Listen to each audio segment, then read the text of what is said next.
lists and roads and avenues of verifiable facts. All this can be verified on the internet. Yes, exactly. Judy, let's get back to our college lecture here, because this is what brought us here with the Hutchison effect, and this is what's opening our eyes. So bring us back to the data. Let's see. I think it's on page 2. I'm looking for the bent beams.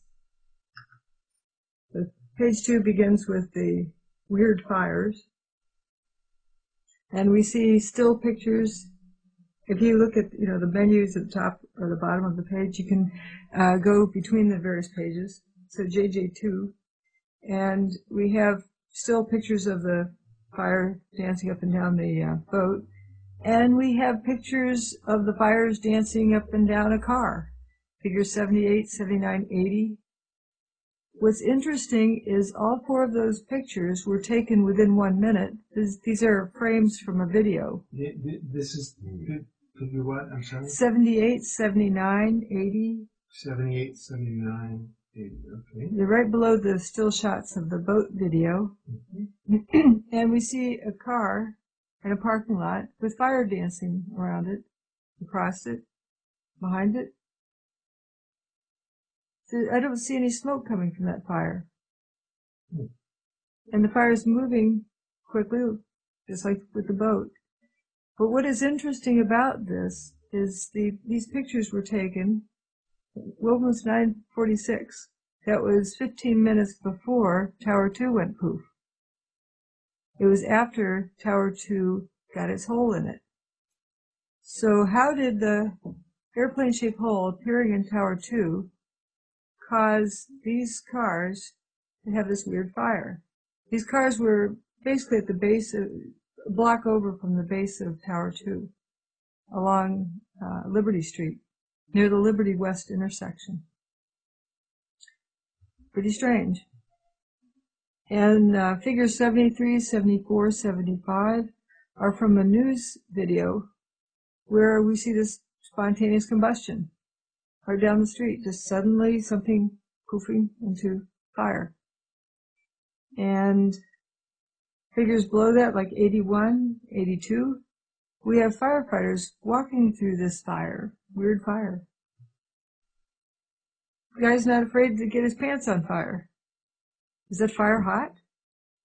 What firefighter would walk through fire? And then we have cars burning next to paper that's not burning. Some mighty weird fires. One interesting picture I call the Cheeto picture. There's one of the grapplers is picking up something that looks like it's glowing. If this is not a Photoshop picture, if this picture is for real, we know that that glowing thing cannot be that hot because the hydraulics are still working. And I have a chart in there from a mechanical engineering handbook showing the operating temperatures.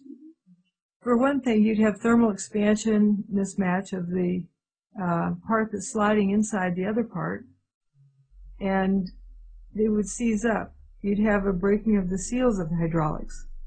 Whatever way you look at it, the hydraulics are not working if they're picking up something hot. So why is this glowing? Also, why would they pick up something that's that hot? Are they carrying it to the dumpster? And let's see, I think it's page 3 that we want. And go to JJ3 if you can get to the bottom. And that should be the bent beams. We have a bunch of the fuming. And that fuming, page 3 shows the fuming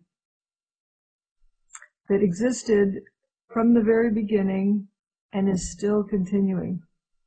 In the area under where Building 4 was, when I was there a month ago, it was still fuming. This white stuff coming up out of the ground. And you also mentioned that you got a cough. Well, it's just a sore throat. Well, yeah, a sore throat. Very sore throat. It's as though you're catching a cold, that type of sore throat.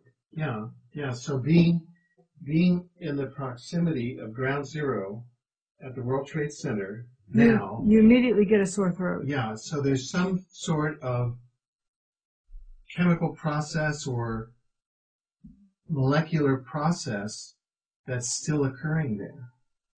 Correct. I believe it's still breaking down. Whatever process was begun is still unraveling, and they haven't been able to stop it yet. And what I've noticed being at the site is that they bring in fresh new topsoil dirt, dump it on it, stir it around, haul it back out, like they're trying to mop it up. Well, are they not scheduled to commence construction on that site soon? They're a little bit behind, and what I have on this page 3, if you look down at figure 100, 101, and 102, 100, here they are digging in a ditch of water, and you have this fuming coming up, which is strange. And figure 101, you also have it. That's below right where building 4 was. And the difference between figure 101 and 102 is striking. 101, we're about 4 stories below ground. 102, which was taken afterwards, which was taken a year later, there's dirt up to 1 story below ground level. So here they dig down, they're blasting away, and then they bring, it's clear that dirt was brought in. What are they doing hauling away dirt a year later at a higher elevation? And in an article, January 1st, they're talking about the fees being paid to Silverstein because they're late cleaning up the site. And they stated in there, as we got deeper, there were more rock that need to be blasted and broken up. But here, later on, we see piles of dirt. That doesn't look like rock being blasted. The dirt is getting piled on top of what they dug. Right. So now, in a way, the cover-up, literally, the physical cover-up is still continuing at the site. And you still see the fuming. So this is, and so in a way, the attack is still continuing because that process is still continuing. And I believe that's got to be a health risk. Yeah. It is continuing. Yes, and apparently I had the privilege of attending and speaking at the 9/11 anniversary conference this year, September 11, 2006.